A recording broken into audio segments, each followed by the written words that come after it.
When I was younger, my parents really laid a good foundation for me in terms of giving and tithing. I would take 10% of anything that I made from little babysitting jobs or whatever and put it in a pencil box that was labeled savings, and eventually it would go to my bank account, and then I'd take another 10% and put it in another pencil box that was labeled church, and I would take that to church on Sundays, and then the rest of it my parents said, okay, you can do with that as you please.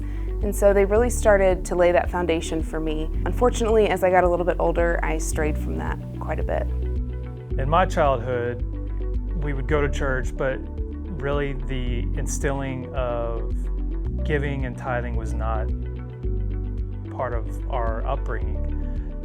And so when we started to date and got married and the topic of giving back to the church came up, that was something that I didn't fully understand. I didn't understand why we would do that. I was more worried about ensuring that our family had the means to survive and to give any little bit that we had back to the church.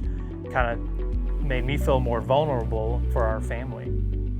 Early on in our marriage, the church we were attending at that time, the pastor had done a sermon on giving, and he said something that stood out to me, and it has stuck with me ever since.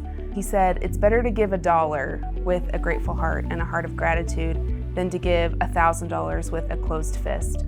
And that has really stuck with me. And so we wanted to start giving, but giving 10% was just really daunting and scary for us. And we had a lot of fear in that.